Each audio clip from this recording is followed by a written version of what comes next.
भगवते वासुदेवाय। ॐ नमो भगवते वासुदेवाय। शुश्रूषोषधधानस्य वासुदेवकथारुचिः स्यान्महत्सेवया विप्राः पुण्यतीर्थनिषेवनात्। O twice born sages, by serving those devotees who are completely freed from all vice, great service is done. By such service, one gains affinity for hearing the messages of Vasudeva. Shrinvatam svakatah Krishnah Punyashravana Kirtanah Hridayantasto hyabhadrani Vidunoti suhritsatam. Shri Krishna, the personality of Godhead, who is the Paramatma, super soul in everyone's heart and the benefactor of the truthful devotee, cleanses desire for material enjoyment from the heart of the devotee who has developed the urge to hear his messages, which are in themselves virtuous when properly heard and chanted. Nashta prayeshva bhadreshu nityam bhagavata sevaya bhagavati uttama shloke bhaktir bhavati naishtiki. By regular attendance in classes on the Bhagavatam and by rendering of service to the pure devotee, all that is troublesome to the heart is almost completely destroyed, and loving service unto the personality of Godhead, who is praised with transcendental songs, is established as an irrevocable fact. Tada rajastamo bhavaha kamalobhadayascha ye cheta etair anaviddam sitam sattve prasidati. As soon as irrevocable loving service is established in the heart, the effects of nature's modes of passion and ignorance, such as lust, desire, and hankering, disappear from the heart. Then the devotee is established in goodness and he becomes completely happy.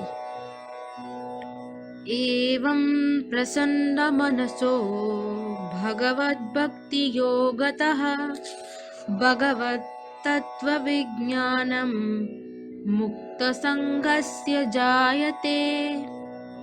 Thus, established in the mode of unalloyed goodness, the man whose mind has been enlivened by contact with devotional service to the Lord gains positive scientific knowledge of the personality of Godhead in the stage of liberation from all material association. Vidyate hridaya grantesh chidyante sarva samshayaha kshiyante chasya karmani drishta evatmanishvare. Thus, the knot in the heart is pierced and all misgivings are cut to pieces. The chain of fruitive actions is terminated when one sees the self as master. Hare Krishna, Krishna Krishna, Hare Hare, Hare Rama, Rama Rama, Hare Hare.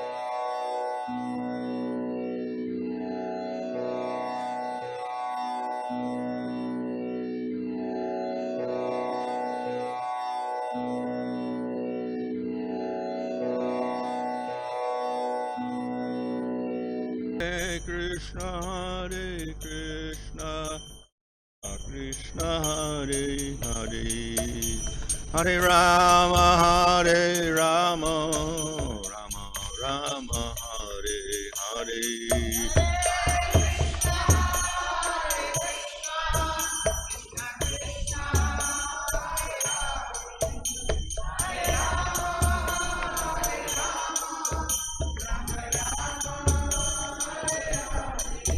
Jaya Prabhupada, Prabhupada, Prabhupada, Jaya Prabhupada, Jaya.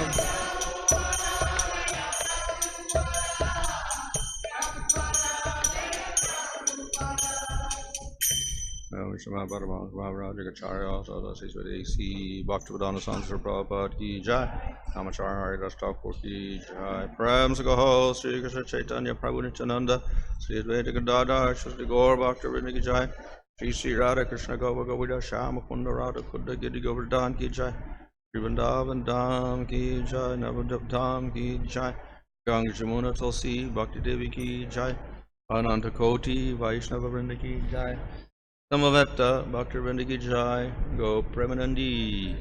All glories to the Sama devotees, all glories to the Sama devotees, all glories to the Sama devotees. All glories to Sri Guru and Sri Guranga, all glories to Srila Prabhupada, Hari Hari Bol. Om Namo Bhagavate Vasudevaya. Om Namo Bhagavate Vasudevaya. Om Namo Bhagavate Vasudevaya.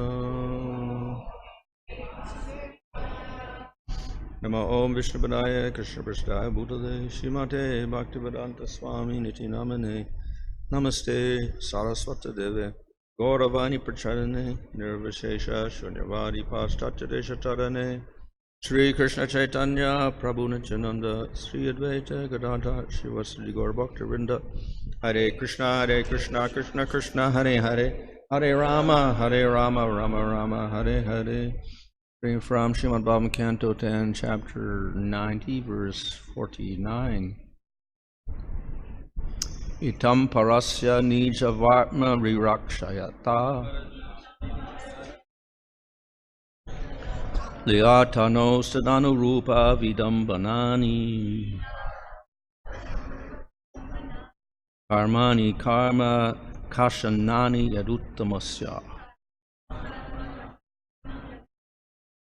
Sruyad amosha parayor anuvrittam itchan.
Itam, in this manner, parasya, of the Supreme, nija, his own, avartma, path, rirakshaya, with the desire of protecting, atta, who has assumed, lila, or pastimes, to know various personal forms taught to each of these, anurupa, suitable, vidambanani, imitating, karmani, activities, karma, reactions of material work,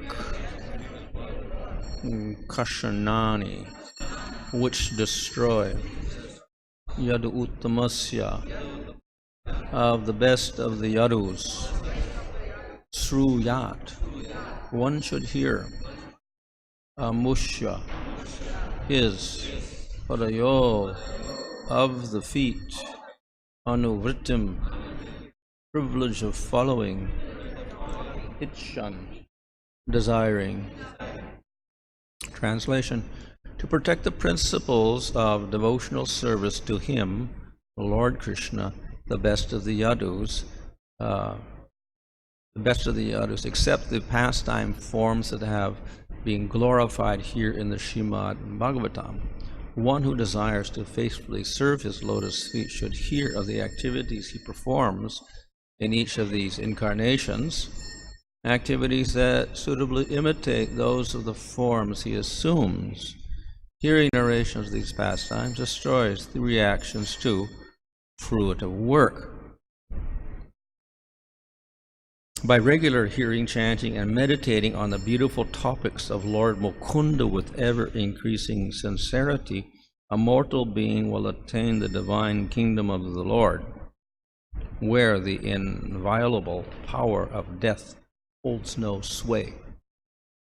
For this purpose, many persons, including great kings, abandoned their mundane homes and took to the forest. Purport. For the Srimad Bhagavatam's 10th canto, this verse is the phalashruti, the promise of success given to one who hears it. The process of devotional service begins with hearing topics about the Supreme Lord. When one has heard these topics properly, he can then proceed to chant them for others' benefit and reflect on their significance. This leads to faithful adherence to the principles of devotional service, which culminates in absolute faith in Lord Krishna.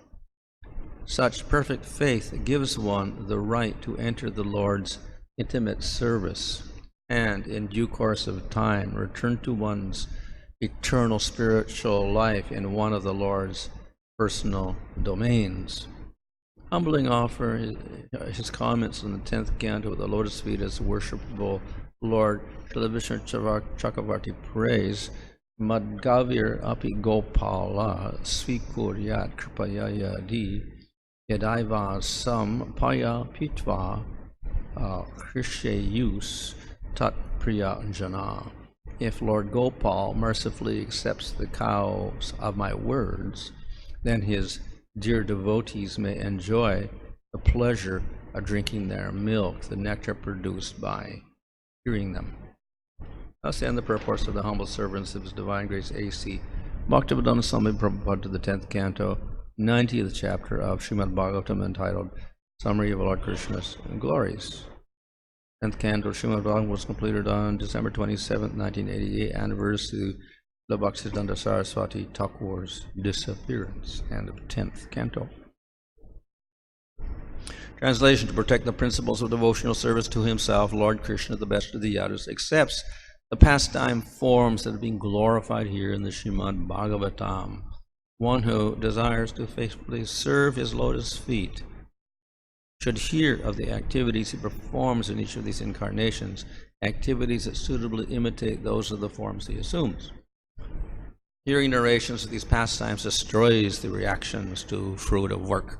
By regularly hearing, chanting, and meditating on the beautiful topics of Lord Mukunda with ever-increasing sincerity, a mortal being will attain the divine kingdom of the Lord, where the inviolable power of death holds no sway. For this purpose, many persons, including great kings, abandoned their mundane homes and took to the forest. So, this is the conclusion of the 10th canto, which is the major or the core of the Bhagavatam. Bhagavatam and other Puranas are said to have 10 topics, such as Sarga, Visarga, Sthana, Uti, Manvantara, Ishanukata, Mukti, Road, and Asraya. Asraya is the 10th topic, and that literally means shelter, or the cause of everything. And in the terms of Srimad Bhagavatam, the shelter is ultimately Krishna, who is Swayam Bhagavan. And though all the topics are spread throughout the Bhagavatam, we cannot say one chapter is dedicated to one particular topic. Nevertheless, we have a prominence of topics in different cantos. So, for instance, the third canto talks about Sarga, with the creation by the glance of Mahavishnu. And the fourth canto talks about the creation of Brahma and all the progeny that are created through that. So that's Visarga. And the fifth canto definitely discusses Sthana, or the geography of the universe, Bhumandala, upper planets, lower planetary systems. That's a major part of that canto. The sixth is about, we have the story there of Ajamil, etc. So that is called Poshana, or protection of the Lord. How the Lord enters into the universe after creating it, and he helps the human beings there to advance. And the seventh canto is called Uti, which means a description of the two forces that struggle in this world, the demoniac force and the Daiva force, the Deva force. So the represented by Hiranyakasipu and Prahlad. And the eighth canto is largely about the manus that appear in the different parts of the day of Brahma, 14 manus. Ninth canto is dedicated to Isha Anukata, other topics about the Lord. 11th canto has many topics, but one of them is Mukti, or liberation. And in 12th canto, there's a description of the 4 types of destruction, or Nirodha. And then the 10th canto is about Asraya. So that is the main topic, actually, of the whole Bhagavatam, to describe Krishna and his pastimes. So that is being completed here with the 90 chapters of the 10th canto. So this is, of course, the longest part of the Bhagavatam, and the principal one, because it's talking about Asraya Krishna.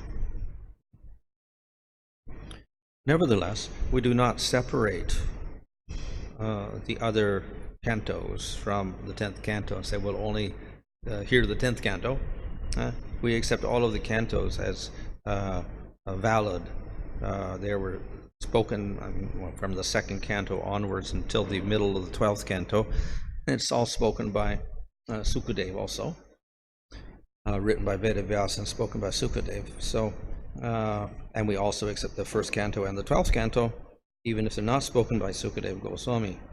So they're all considered Bhagavatam and worthy of hearing, because they all have valuable topics in them. So though the main topic is Krishna, we also have to understand certain things, just like the main process is chanting the holy name. But unless we have proper knowledge, we do not chant properly, and we don't get the proper goal. So similarly, we can hear Bhagavatam, but unless we have the proper knowledge, we also cannot appreciate the pastimes of Krishna even. So we have to have this preparation of hearing the other topics as well. So therefore, knowledge is also necessary, even if we have a simple process like hearing or chanting. We also need knowledge. Of course, without knowledge, we get some effect. With that knowledge, we get a more precise effect. In other words, we can get the proper goal through our hearing and chanting, if we have that knowledge. So that is why all of the reading all of the Bhagavatam is also a necessity. At the same time, we understand everything in relation to Krishna, because that's the main topic. Krishna's tu Bhagavan Swayam. Therefore, we should relate these topics of Sarga, Visarga, Sthana, Uti. Now, many of these topics are about material world, creation, subcreation, planetary systems, etc. Of course, yes, the Lord creates this material world, and because we're in the material world, people have questions about it. So therefore, we have a discussion of how this world comes into being. But within the world, the Lord manifests his forms, and he gives teachings, and he gives directions on how to get out of this material world.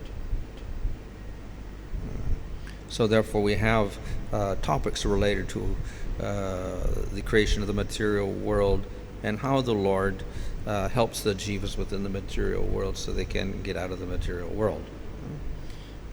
However, of all of the means of getting out, one of the main means is to hear the topics about Supreme Lord, and particularly Krishna, because he is Swayam Bhagavan.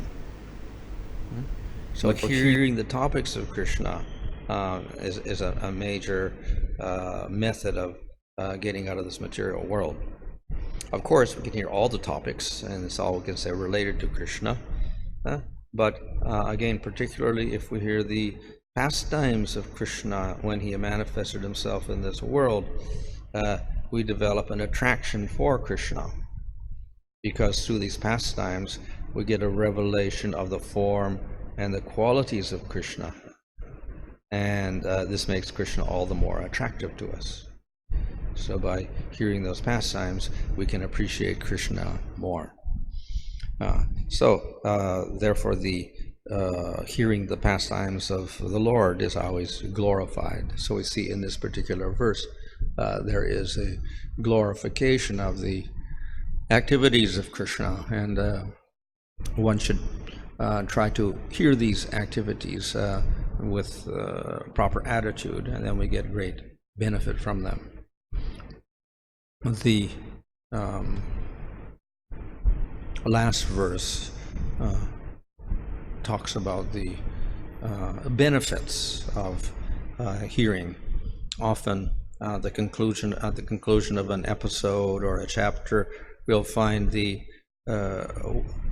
promise of results. It's called falashruti. So there's a glorification of the results one achieves by hearing the particular pastime or the particular chapter. Of course, some of these may seem material. The benefits may seem material in order to attract materialistic people, just as there are many glorifications of Ekadasi because of their material benefits, but ultimately we're looking for spiritual benefit. So in any case, both results are there from hearing the pastimes of the Lord. We can get material results, we can also get spiritual results. The pastimes of the Lord, of Krishna particularly, are most attractive. And by concentrating on Krishna, then we can attain Krishna, who's the highest form of the Lord. So we have a special advantage in hearing the pastimes of Krishna as described in the 10th canto of Bhagavatam. By hearing these pastimes, then we're able to become attracted to Krishna and concentrate on Krishna. And as Bhagavad Gita says, whatever you think of when you die, you attain that. If we concentrate enough on Krishna, then we attain Krishna. We attain his particular place in the spiritual world. So that is the ultimate result of hearing the topics of the Supreme Lord. In this particular verse, of course, it says one gets freed from the sway of death, etc. So this is a general promise. And one goes to the spiritual world. So we get salokya, and we get liberation from, we don't return to the place of death, etc. So these are the common results given in the scriptures, particularly the Upanishads, to glorify the particular process. But of course, we know that the devotee is not so much interested in going to the spiritual world or whatever. His main interest is in pleasing the Supreme Lord and serving the Supreme Lord at all times. That's a higher goal. So that, of course, is included when the verse talks about going to the spiritual world, etc. Then it also includes pure service there to the Supreme Lord. So it's not just that it is tempting the jivas with some sort of enjoyable benefits. Rather, it also gives the highest result of eternal service to the Supreme Lord. So this is available to the persons who hear attentively the pastimes of Krishna. Hearing process is connected with the chanting process. We hear the topics and somebody must recite them in order that we can hear them. So that is a type of kirtan. We have Nam Kirtan, where we just sing the name of the Lord, but then we also have Kirtan of recitation of the pastimes of the Lord. And we see that Sukadeva Goswami is famous for Kirtan.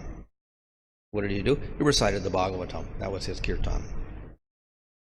And Parikshit was famous for hearing. He heard the Bhagavatam. So the two processes of hearing and chanting go together, and then after that we have smaranam, remembering, and then that intensifies to jhana, or meditation on the Lord. So the three processes involving the voice, the ear, and the mind, they combine together to make a very powerful process for attaining the Supreme Lord. So though we emphasize Nam Sankirtan, we don't separate that from the hearing process or the remembrance process, because we also know that of all of the rules and regulations of bhakti, the main rule is simply always remember the Lord and never forget him. So mind also is a necessary component, even in doing kirtan, whatever. So all the processes, hearing, chanting, and remembering the Lord, combine together to make a very powerful way in which we can attain the supreme goal of serving the Lord eternally. That is exemplified by the description of the devotees, particularly the devotees in Vrindavan. So by hearing about those activities, we aspire for a similar type of activity and a similar type of attitude. And then we can attain a similar position in the spiritual world. So that is the benefit of hearing about the pastimes of the Supreme Lord, particularly Krishna. We can attain Krishna, and we can attain the pastimes of Krishna in the spiritual world. So the process is not too complicated.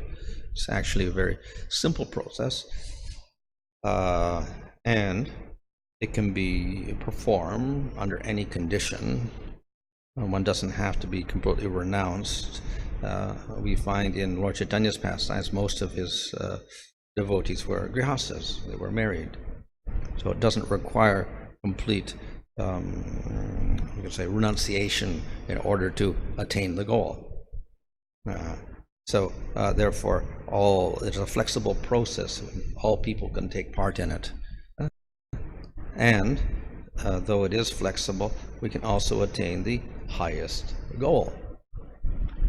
So normally, of course, as one hears and chants and remembers, one becomes completely absorbed in the Lord. So one may also eventually give up everything in favor of pursuing spiritual life.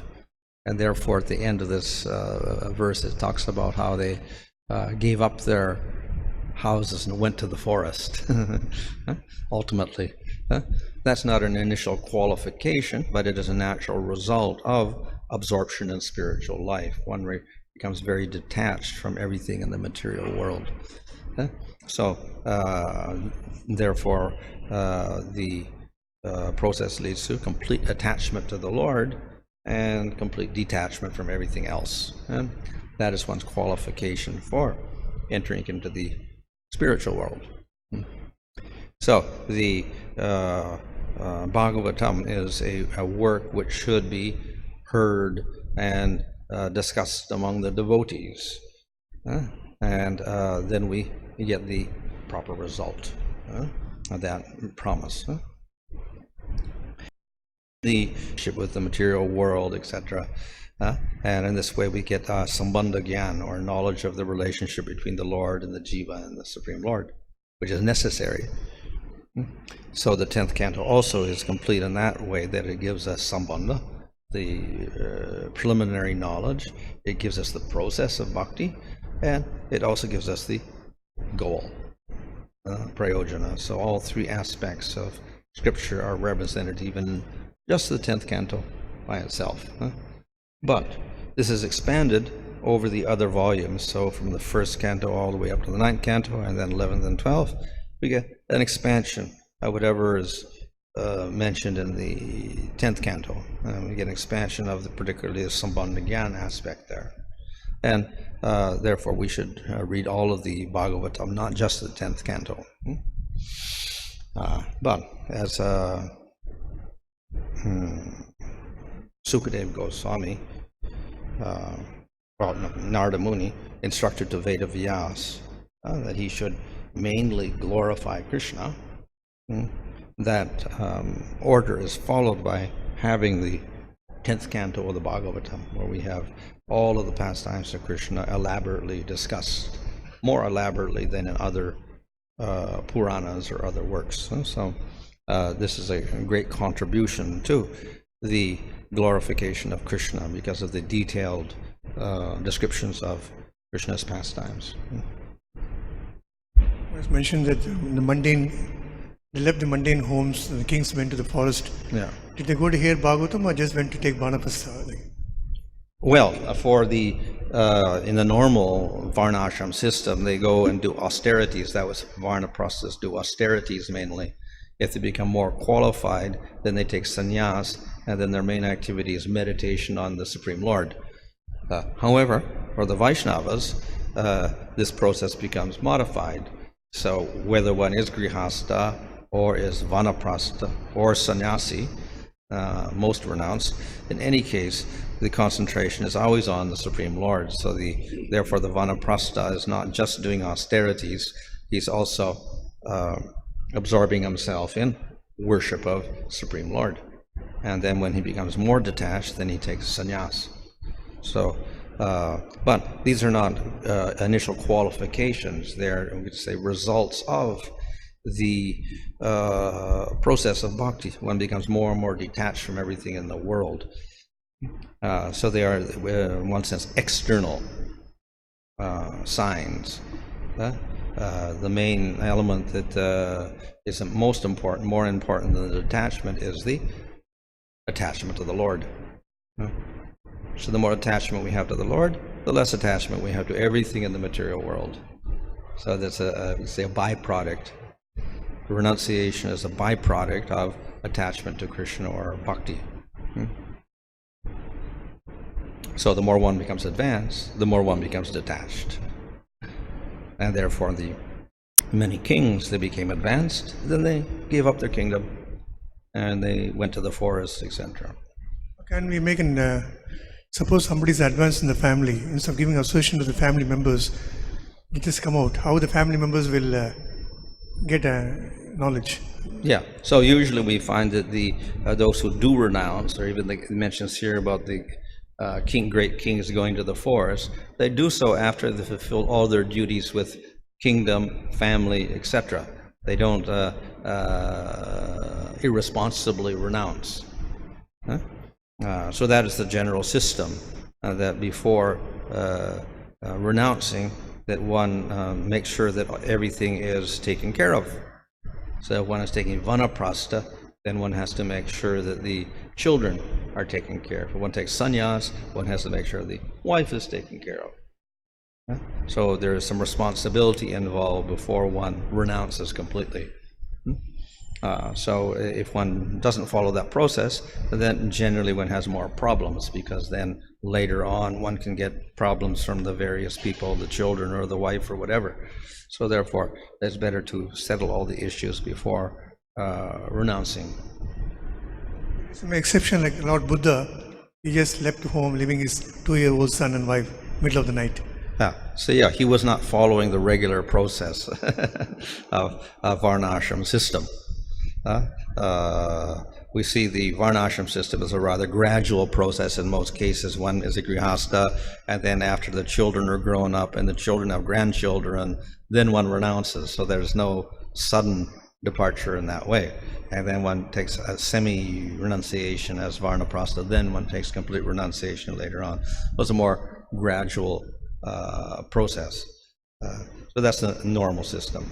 We may have exceptional cases, of course, but that's the general method of renunciation. In Kali Yuga, this is not much recommended. Like they can be there and Sthani Sthiti, wherever they are, they can. Arjuna was told by Krishna, don't go to forest. Yeah. Well, we find even, not only in Kali Yuga, the idea is those who are qualified renounce. And in the Vedic system, it was only the Brahmanas, who are a minority anyway. They're the ones that qualified for sannyas. The others are not qualified for that. But the Kshatriyas, the kings, they could semi-renounce. So they took vanaprastha. And we see that's the case of Bharat or other great kings, or the Pandavas. They went off up into the Himalayas, etc., at a certain stage after they renounced their kingdom, when they were elder. So according to qualification, one can renounce. But in terms of bhakti, the emphasis is not upon the renunciation, depends more upon the devotion. And one can be devoted within family life or outside of family life, renounced or unrenounced. As one advances, of course, one becomes more and more detached. But Lord Chaitanya himself, though he took sannyas, he did not emphasize renunciation. So then in the sampradaya after that, most of the devotees were grihastas. And there was no sannyasas such. There were some babajis, but no sannyasis. So emphasis was more upon the development of bhakti than on the idea of renunciation. For doing jnana and yoga, renunciation is part of their process, because they do have to control their senses and control their minds. They have to do vratas, they have to practice vairagya. So renunciation is part of those processes, but it's not inherent in the process of bhakti, other than the qualification not too attached to material things in the beginning, and then gradually one naturally develops detachment later on. One sampradaya we find Bhaktivinoda Thakur, when he got a certain age, he went and chanted many noms like Nirjana Bhajan. But Prabhupada, he was preaching until the last moment. Yeah, it's according to the person, of course, their desire, and of course throughout his life, Bhaktivinoda Thakur was a grihastha. Then later on, when he renounced his job, etc., and then his family was taken care of, then he renounced and he became a babaji or a renunciate. So it is possible one can do that, or one doesn't have to also. As I said, this is all external. The main idea is that one is more absorbed in the Supreme Lord than anything. And naturally, he'll be less attracted to anything in the material world.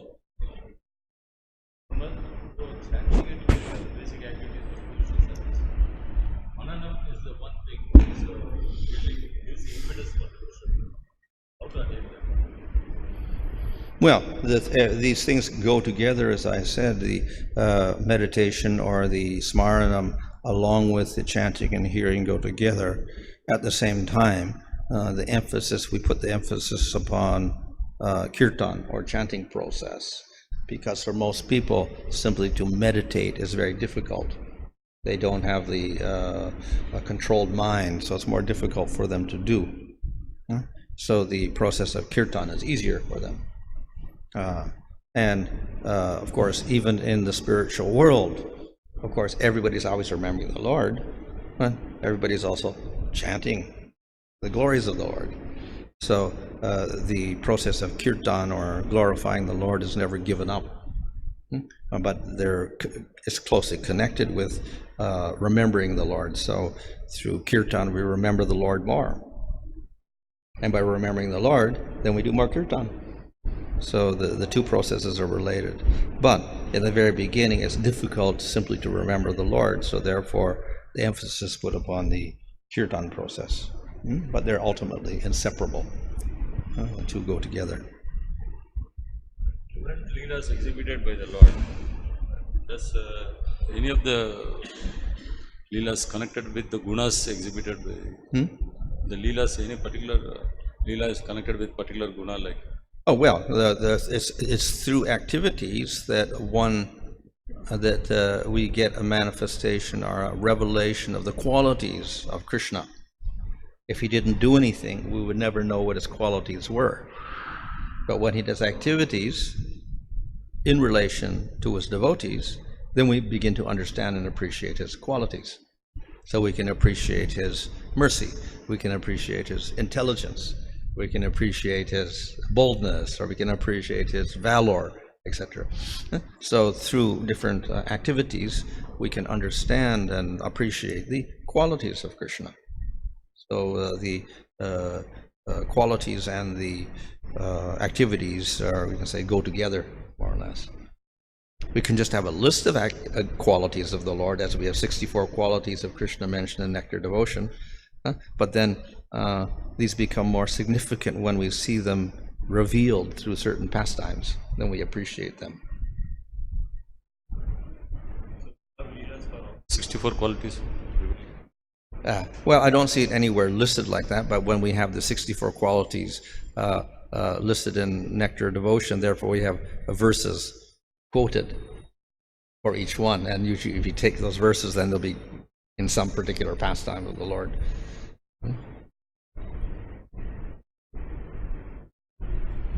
Grandhara Srimad Bhagavatam ki